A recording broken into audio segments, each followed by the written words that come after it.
How would you like to make a dish that everyone can eat, everyone's probably gonna love, one pan, super easy, it's got a rich history and a crazy name? This is Bubble and Squeak. Bubble and Squeak dates back to the late 1700s, before it was a peasant food. Back then, it was just beef and cabbage in a pan with fat. Forge ahead almost 200 years when war plagued the country, as it did most. Like many places, meat was rationed, leaving little more than potatoes and cabbage as staple foods. This made creativity with leftovers increasingly important, and dishes like this one became family favorites. I have that nice and fine because I want it to cook quick, and we're going to put some fat in a pan. I'm going to use butter, but if you're going dairy-free, feel free to use olive oil or avocado oil. Now if you're doing this old school, it should be leftovers, so it should already be seasoned, but a little salt and pepper. Get that nice and coated in the butter. It smells great. And I'm going to put that over my side burner just to soften up a little bit.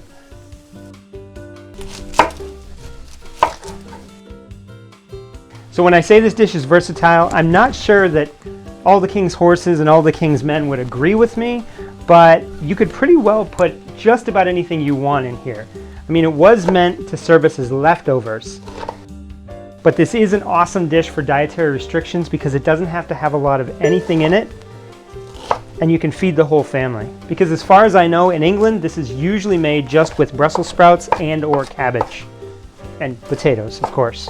All right, frying pan.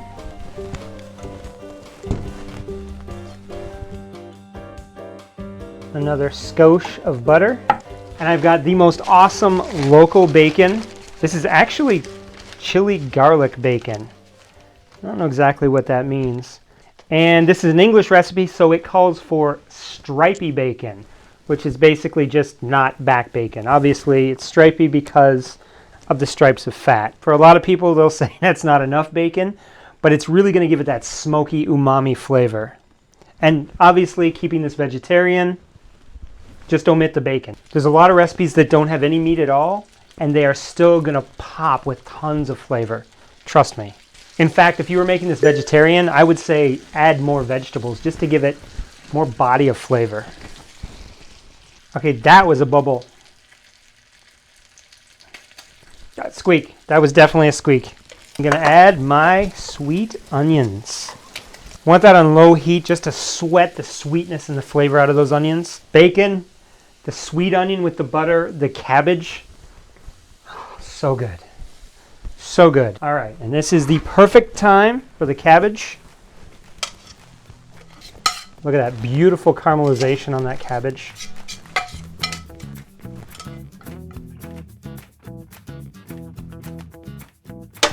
Honestly, if you want to save on the carbs, skip the potatoes and just put that in a bowl. Speaking of potatoes, thank you very much. I always make too many mashed potatoes because there's so many things you can do with them, and this is one of them. So potatoes are gonna go right in the happiness. Now's a good time to test for salt and pepper.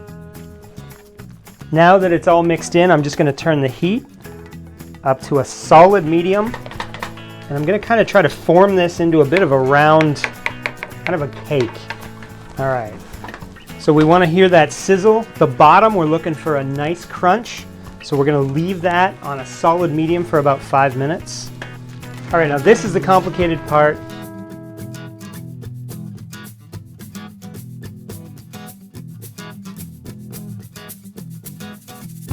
Check this out. Look at the little caramelly bits.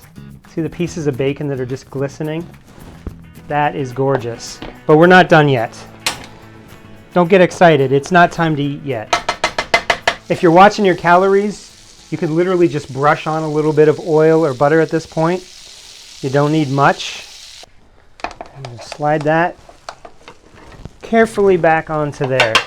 So it's gluten-free, so you can eat it, but it does have bacon. Are you gonna taste it? I'll taste it. Even with the bacon?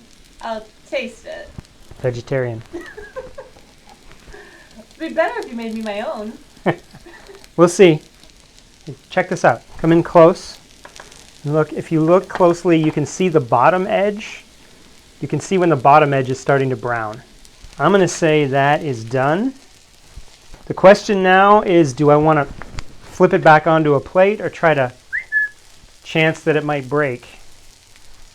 I'm gonna take a chance. Whoo! Whoo! I took the risk and it started to break. But that looks awesome. Now, traditionally, this is topped with an egg.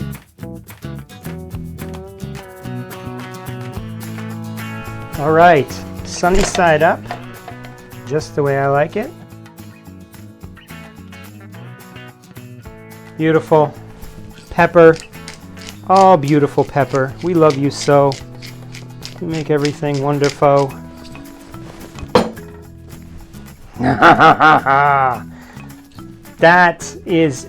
It's a meal all on its own. It's beautiful. You can serve it with some tomatoes, or roast tomatoes is amazing. A little pesto, a little chutney. Just beautiful all on its own though. Make sure I get a little bit of everything in my bite.